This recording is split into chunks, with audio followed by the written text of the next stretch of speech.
Saudações, guerreiros na vida. Sejam bem-vindos ao canal Tempo Negativo 25567. Mais uma vez aí acompanhado desse meu ego e da minha sombra juntos. Olha que legal.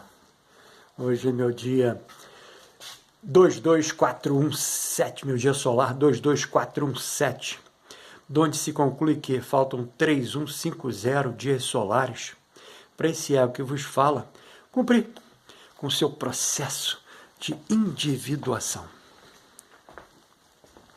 Que inevitavelmente, né, como eu várias vezes costumo comentar, né, não foi atribuído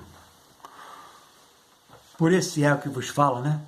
É todo um conjunto, né, de consciências, né, conforme eu tive a oportunidade de falar nos 2 últimos vídeos, né, que nos assessoram, né, nesse procedimento, né, de transformação. E coloquei eles dois lá também, tá vendo lá? Tem lá o corpo dinástico, né, que dentro das 4 esferas, né, e também tem lá a árvore genealógica, né, dos nossos antecessores dinásticos pertencentes ao primeiro, né, ao elementar, né, dessa nossa espécie, né, o Homo sapiens sapiens. Pois bem, hoje é meu ensaio 13 de outubro de 25, onde eu produzi 720 palavras. E gostei muito desse ensaio, né, que eu produzi, porque mesmo que eu não queira, né, nesse meu transcurso, né, de individuação, né, a proposta, né, de me, digamos assim, né, de me imantar a algo, né, e esse algo inevitavelmente superior, sempre foi muito presente, né? E o processo de imantação está diretamente relacionado ao ritual, né? Que eu, inevitavelmente, dentro dessa encarnação, faço, com certeza da palavra, 85% desses meus dias solares, que hoje é de 22.417. Pois bem, sem mais delongas, né? Nesse ensaio eu vou me debruçar sobre a obra-chave de Jâmblico, o seu tratado De Mysteries Egyptiorum, sobre os mistérios egípcios, caldeus e assírios, onde sistematiza práticas herdadas do platonismo, do hermetismo e das religiões orientais, usando a tradução egípcia como símbolo de uma sabedoria primordial. Sua obra é composta por 10 livros, em forma de cartas, cada uma tratando de aspectos específicos. Jâmblico, nascido em 245 depois do Cristo e falecido em 325 depois do Cristo, foi um filósofo neoplatônico, sírio, um dos grandes nomes do neoplatonismo. Desculpa, legal, hein? Não estou aqui hoje lançando, né, esse meu 22.417, não quero mais falar, desculpa. Já carreguei essa linha, né, de crenças limitantes. Olha que legal. Desculpa. Como é que eu posso ser culpado por algo que eu não fiz antes, pô? Não fiz. Me preparei, mas não fiz. Então não posso ser culpado. Então estou lançando hoje no 22.417 algo novo, né? Uma retórica minha, né? Que agora eu não desculpa. Eu sem culpa. Sem culpa. Jâmblico, nascido em 245 depois do Cristo e falecido em 325 depois do Cristo, foi um filósofo neoplatônico, sírio, um dos grandes nomes do neoplatonismo tardio.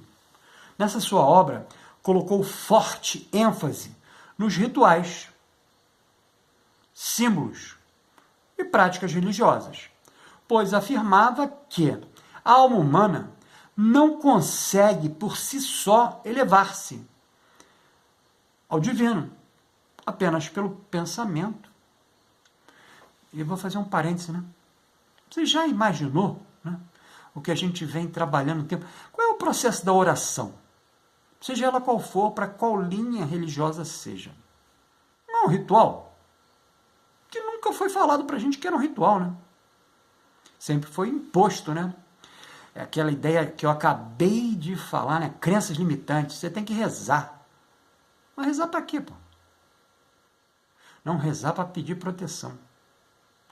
Rezar para pedir para acontecer alguma coisa. Ué, mas nós não somos os seres agentes?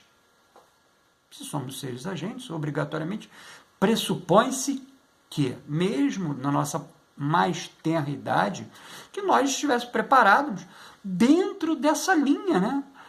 Da mais tenra a mais antiga, ou melhor, a mais existente dessa jornada, né?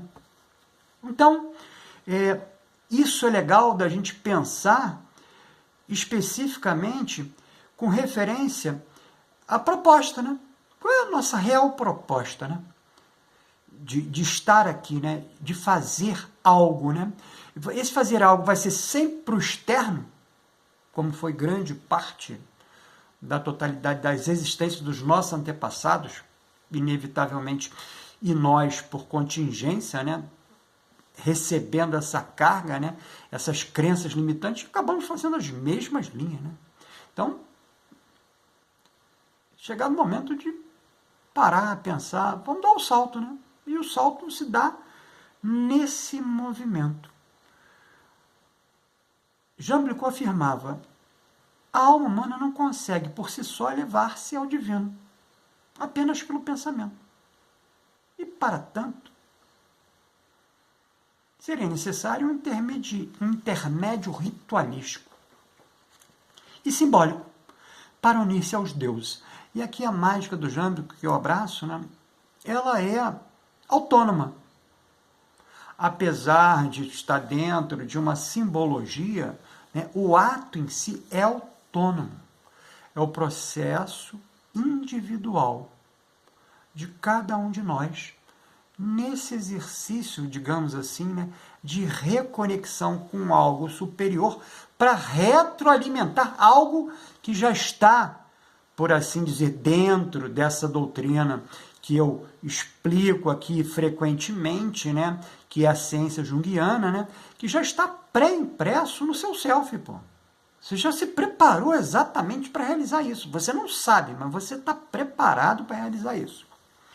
Então, essa prática do Jâmblico ficou conhecida como teurgia, que significa literalmente obra dos deuses ou ação divina. Olha que legal, obra dos deuses. Se é uma obra, ela está pré-estabelecida anteriormente, mesmo que seja no mundo das ideias, para que haja a execução. E a ação divina, né? Nada mais é do que o fato. Né? Consequentemente, para Jâmblico, a teurgia é superior à filosofia pura. Pois, aqui, naturalmente, né, não estou entrando no mérito de hipervalorização da teurgia, mas entendendo a teurgia como um movimento simbólico, ritualístico, necessário para que cada um de nós possamos fazer esse nosso processo de individuação, né, que seria esse retorno, né, ao nosso mais negro, mais trevoso, mais escuro ser, né, que nem falei no vídeo passado, né, a noite escura da alma, que o Nietzsche fala super bem, que ele não conseguiu passar, né, mas escreveu sobre isso, heroicamente, citando exemplos, né, que teremos oportunidade, talvez, né, nesses 3.150 dias solares faltantes, né, para o cumprimento, né, desse processo de individuação, possamos discutir sobre isso, né?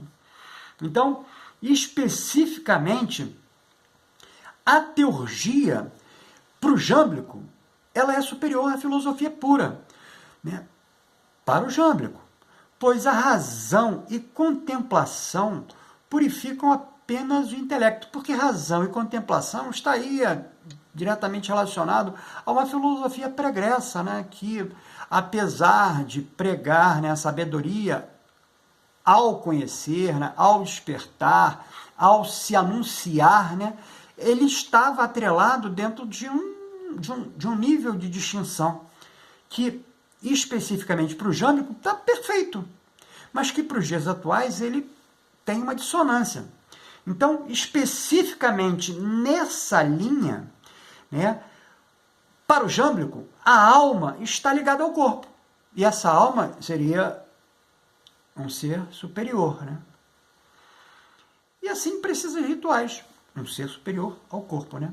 Esse corpo vai pegar a linha filosófica, né, de razão e contemplação, vai aceitar, mas essa alma, ela superior, ela precisa de um algo, né, juntamente com esse corpo, para fazer um processo de ligação, que para o jâmblico é a teurgia.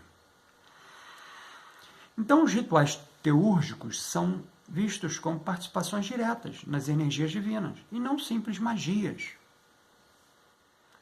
Com isso, o jâmblico enfatiza que a teurgia não é magia coercitiva.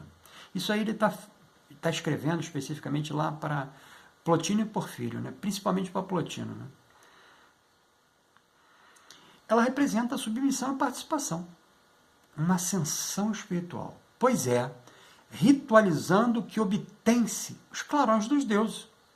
Para jâmblico, o cosmos inteiro é uma cadeia viva que começa no inefável, né? Ele chama o patamar superior, né, o uno, de inefável.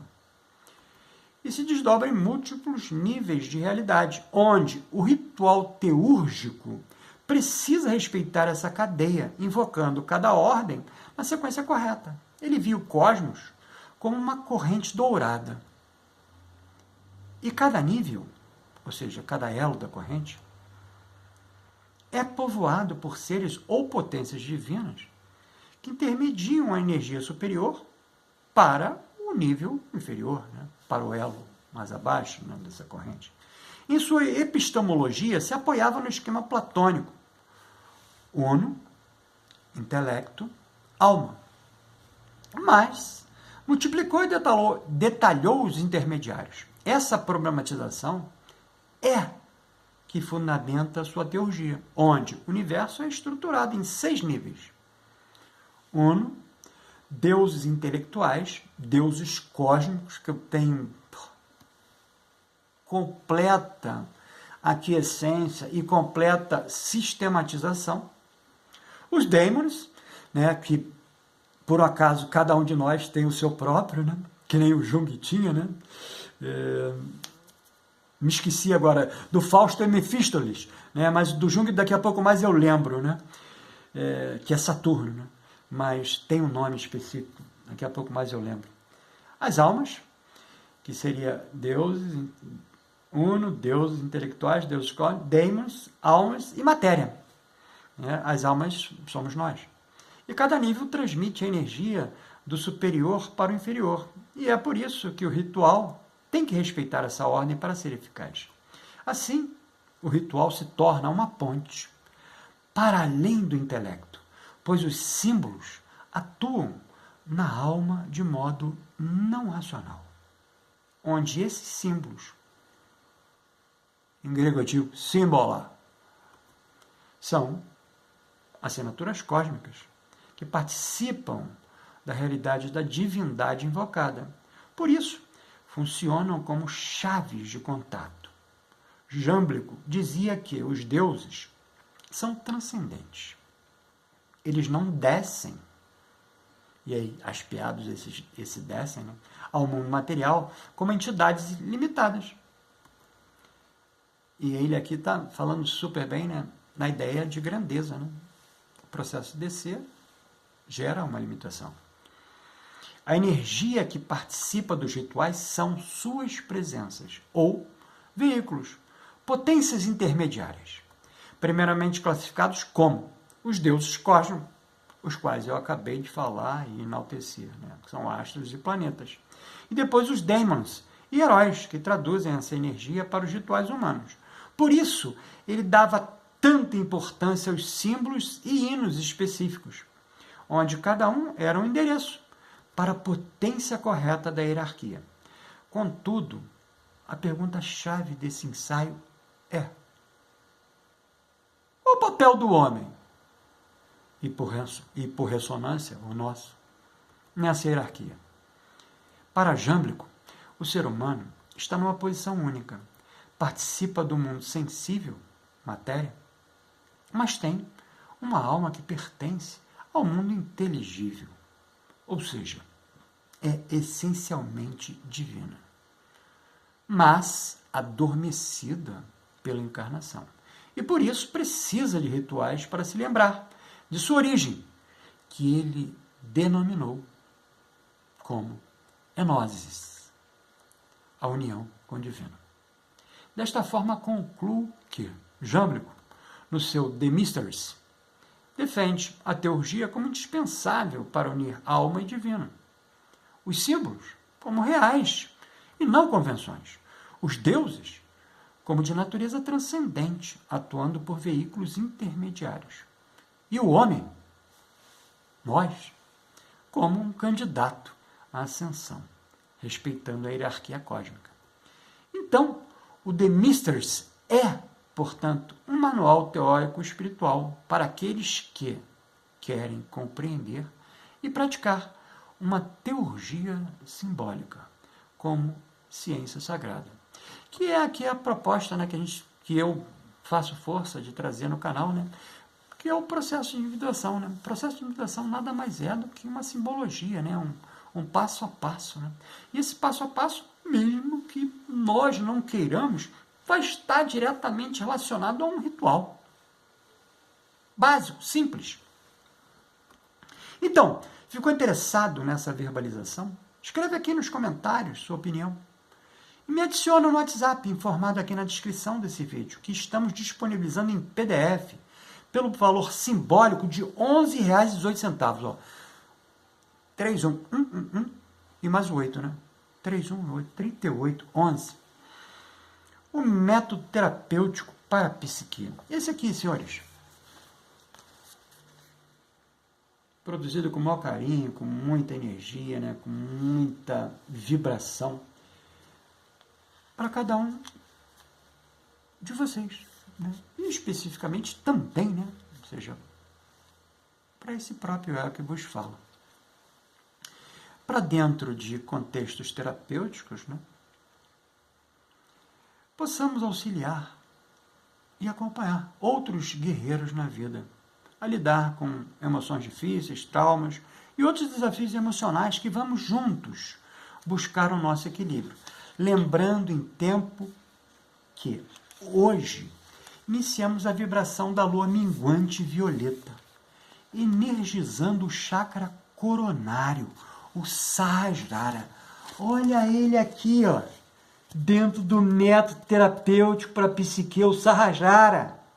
E todo o compêndio discricionário dessa metodização, onde você autonomamente pode desenvolver o seu processo de equilíbrio, o seu processo de retroalimentação, o seu processo ritualístico de conexão com o seu próprio self.